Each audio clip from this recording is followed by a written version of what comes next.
So normally I would be showing you some off-grid thing, but today I'm hiding out in the woods hoping we can keep it pretty low-key until we can find something different. You can hear the chickens in the background. I got to figure out what to do with them. They're going to give me 12 hours to get everything shut down. So I don't know what we're going to do. We're going to hang out here in the woods until we can figure it all out. As you know, Carolyn and I had quite the adventure together. When we first met, we both met in a company we worked at. And we, I guess, worked there 2 years after we met, after we started dating, I should say. And then we went on to an adventure. We started the nomadic life. We started out in a pop-up camper.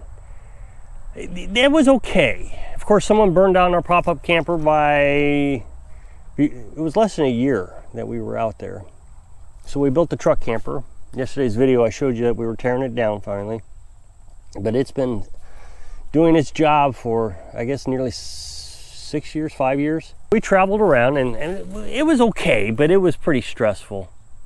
I remember during some of the government shutdowns, we had a hard time finding places to go. I can't remember where we were during the first government shutdown, but the second government shutdown, we were in Mississippi.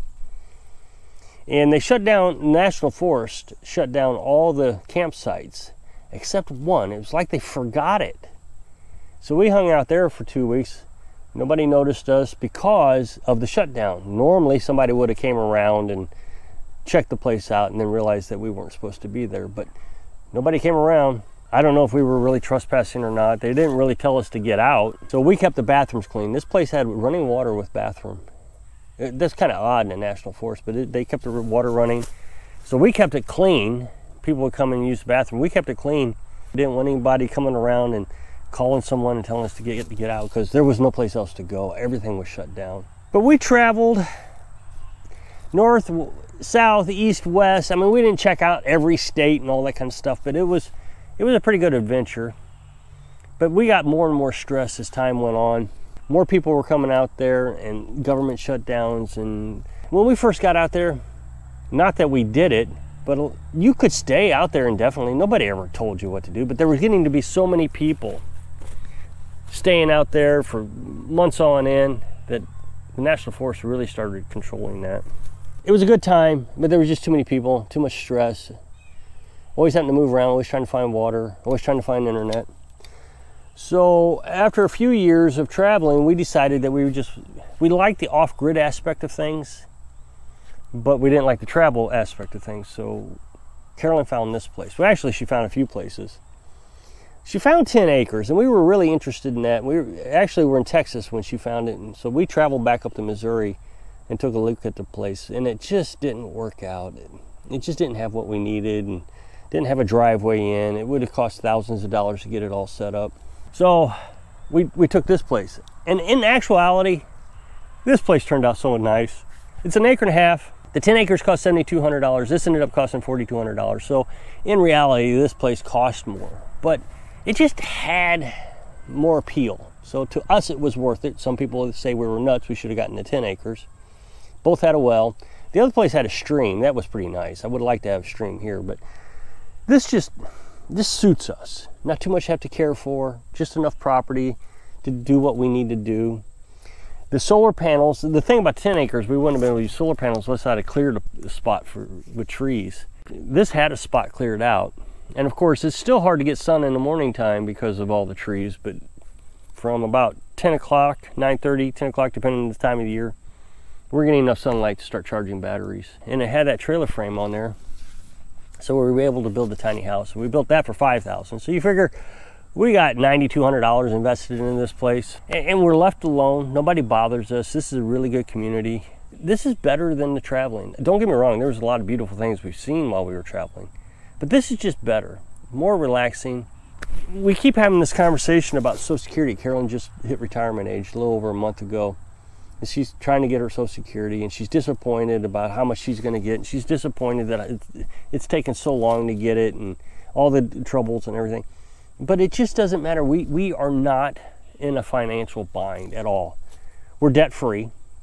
We've been debt-free for years. We live on my YouTube income, and it's not a lot of money. Once a year, there's a spike in income, but for most of the rest of the year, it's just not that much. But we save. We don't spend that much, so we're still able to save money. Taxes take a lot. Social Security takes a lot. Most people, when they're working, pay 7.5%. Then your company that you work for pay the other 7.5%, and then the company gets a tax write-off on that. Whereas if you're self-employed, and I've been self-employed my entire life. There's a few years of exceptions to that, but I've been self-employed. I've went to lawyers and accountants and all and tried to figure it all out. But you have to pay 15% in Social Security, and there's no write-offs, so you pay all of it. So I've always felt like that I've been cheated when it comes to Social Security.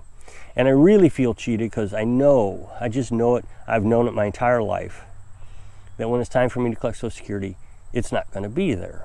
It's a system that's horribly abused. People who don't need it get it. I recall a story, a guy collecting Social Security, he was working for his grandpa, and his grandpa was paying him under the table.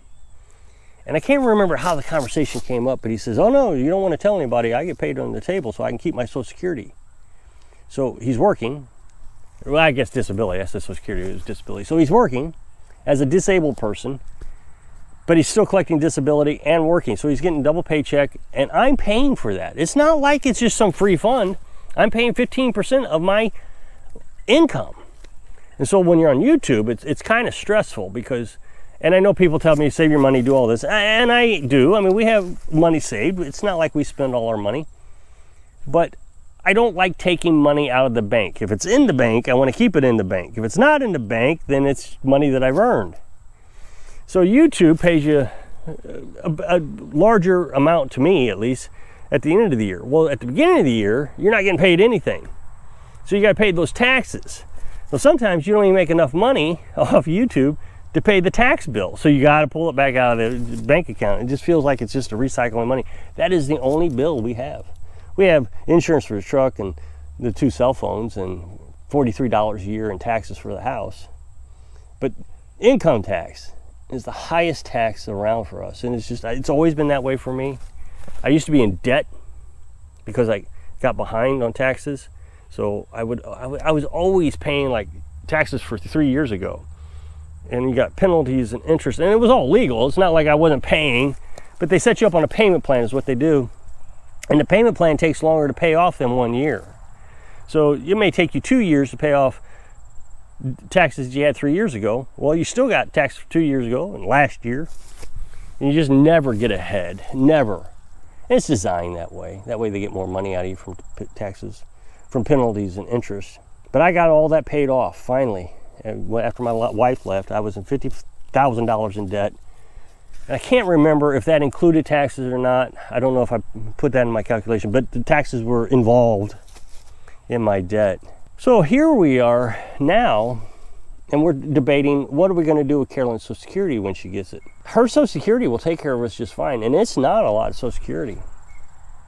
So any money I make off YouTube will go straight to taxes or into savings. I know people are like, Carolyn's taking care of you. No, I'm still working. She just chooses to buy the groceries. I'll still pay the insurance and the tax bill. I'll still pay the personal property tax. Now, this is what she wants to do. She wants to use Social Security, take $400 a month and do food and different things with, and then the rest of the money can be invested into the property. That's what she wants to do. And we've been talking about it. I'm like, you don't have to do that. You can do whatever you want with your money. Car breaks down, big deal. I mean, the car has only broke down once since I bought it. I bought it in 2015, and it has been a champ. Of course, it doesn't have a lot of miles on it. We don't drive it that much. But I thought I had a water pump problem. Turned out, who knew? I mean, maybe you knew, I don't know, that radiator coolant depletes over time in these new cars. I didn't know that it did that. It had been a year since I'd put any coolant in it. It just needed more coolant. So now once a year I put coolant in it just to make sure it doesn't overheat again. But I thought it was a water pump. Or I guess actually I thought it was a thermostat. So I took it and got it fixed. Now, it's my understanding that life is going to get very complicated this weekend. Now, by the time you get this video, unfortunately, society, I guess, apparently will have crashed. I've been watching all these YouTube videos, and I've been watching a YouTube video where Congress is having meetings, congressional hearings, and they're trying to pass a funding bill. Apparently the government is going to shut down. Now, like I said, this is in 12, maybe 10 hours from now. When you get this video, it may already be outdated. Just like when we were nomads, everything's going to stop. We won't be able to do anything. So we've already got our tent put up back here. So when everything shuts down, they won't even know that we're on this property. Like I said, we'll get rid of the chickens. We'll do something with the chickens. It's catastrophic. So I have been watching these channels, and apparently inflation is going to go up because of this, because the government workers won't be getting paid. Some of them will still have to work without a paycheck. So like the military, they'll have to still continue to do their service, but they won't be getting paid. And think about that. The military, who's probably the lowest paid people in the country, won't be getting a paycheck doing the most dangerous job in the country. So, you know, that's a good deal. But do you think congressmen and senators, you think they're gonna take any pay cuts? No, because they're important. Now, like I said, when we were nomads, government shutdowns was pretty stressful. You didn't have any place to go. I would do it differently now if we were nomads.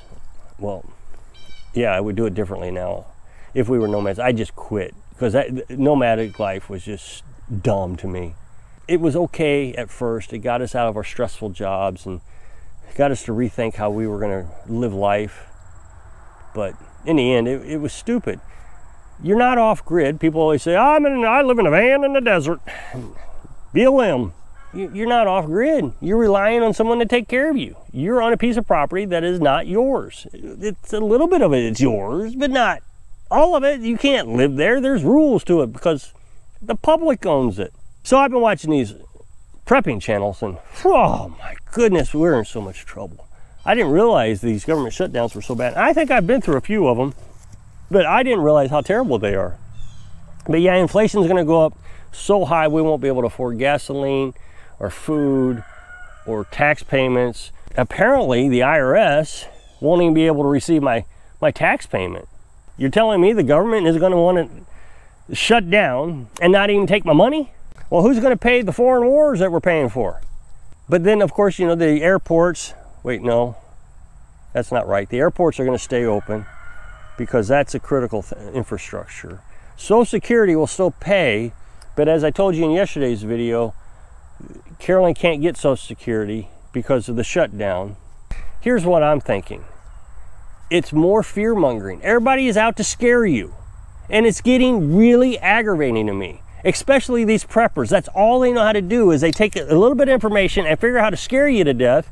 And for what? What are they trying to scare you? Why? Why do you want to be scared?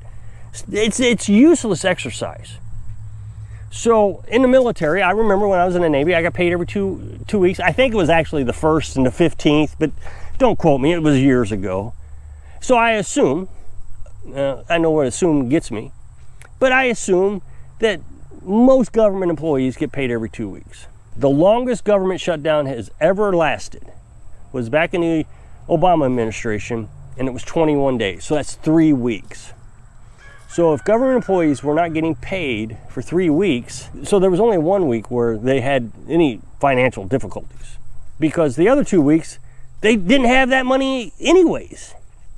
So if they shut down on the 1st and open up before the 15th of October, then these employees lose nothing. Now here's what's really interesting, is the employees that are going to be put on furlough, they're not going to be working because they're not critical.